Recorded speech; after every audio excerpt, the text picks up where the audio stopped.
Hello, everyone. This is Josh. I am back with another one of my exciting international showcases. I have two reviews for you quickly today. One is a small indie comedy from the UK called Wicked Little Letters, and the other one is an Italian thing that exists, La Chimera. I enjoyed myself with both of these movies, possibly to slightly varying degrees. Let's start with more familiar territory with Wicked Little Letters. This is one of those movies that touts itself, announces itself at the beginning of the movie that more of this is true than you would believe. So they're really leaning into this really kind of wacky comedy being based on a true story. The problem with that is, and I like this movie, but the issue with that right off the bat is that this is the kind of overly clever, overly crafted, and overly cutesy UK small town period comedies there's no way it bears any resemblance to reality. There is a kernel of a story here that is very interesting, and it revolves around a kind of sheltered, stodgy old maid, is what we would say, I guess, in American parlance, played by Olivia Colman, who has been raised in this very strict religious house. She hasn't come out of her shell. We learn later through the story that she may have had an opportunity here or there to find love or to find a life or career for herself, and these opportunities thwarted her. But we join her as an older person, still living at home with her parents, who has been receiving wicked little letters. She's been receiving these letters in the post that are nasty and vulgar and calling her all sorts of horrible words and phrases that are hilarious when spoken by stodgy British actors like Timothy Spall, who plays her father in the movie. And wouldn't you know it, right next door is where Jessie Buckley's character lives. I saw this movie a couple weeks ago. I do not remember the characters' names, but Jessie Buckley plays a brash, vulgar Irish woman who's moved into this little London suburb, and she is a single mother with a live-in boyfriend of color and a precocious daughter. And she goes to the pub and she curses and says what she thinks. And so she is the prime suspect. She talks just like the content of the letters. And so we have this flurry of accusations and escalations and investigations. And the local police do become involved, particularly Anjana Vasan, who plays woman police officer Moss. They call her woman police officer as if that was her first name through the entire movie. It's a period thing. And she is, surrounded by pig-headed men who want to shut this case and come to the obvious conclusion, but something is nagging at her. And so she has to kind of be extra clever and motivated and intrepid, and maybe there is more going on here. So that's the setup of Wicked Little Letters. It's there's no way that it played out the way it does in the movie. It's way too perfect and cute, but it is very cute. It is very fun.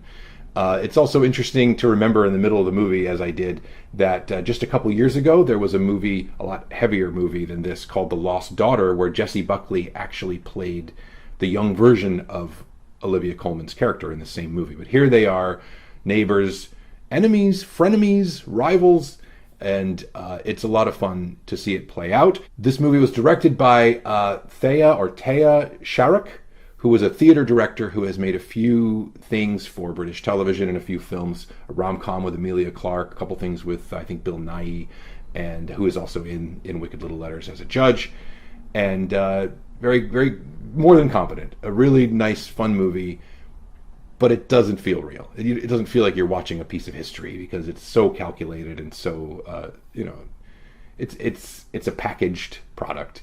But it's a nice one. It's a fun one, and I had a good time. So La Chimera, on the other hand, this was made by a filmmaker named Alice Rohrwacher, and that's not an Italian name, but her films have been in Italian, so I assume that she is Italian. I don't know the story. I'm sorry. She made another film called Happy as Lazzaro, which is a Netflix movie, which I saw and enjoyed, but don't remember. It was a number of years ago.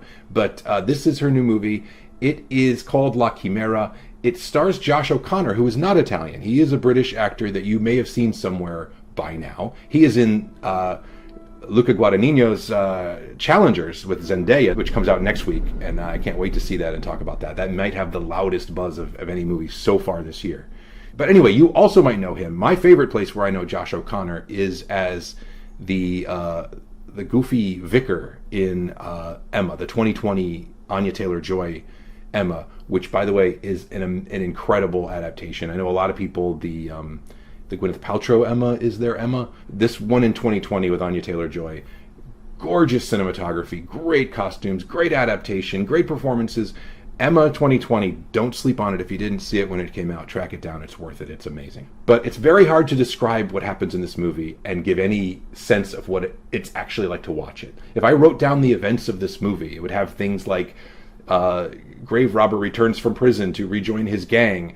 He is looking for his lost love. He meets a girl. He meets Isabella Rossellini. Like, it would not sound like what it feels like to watch this movie. The plot is almost immaterial.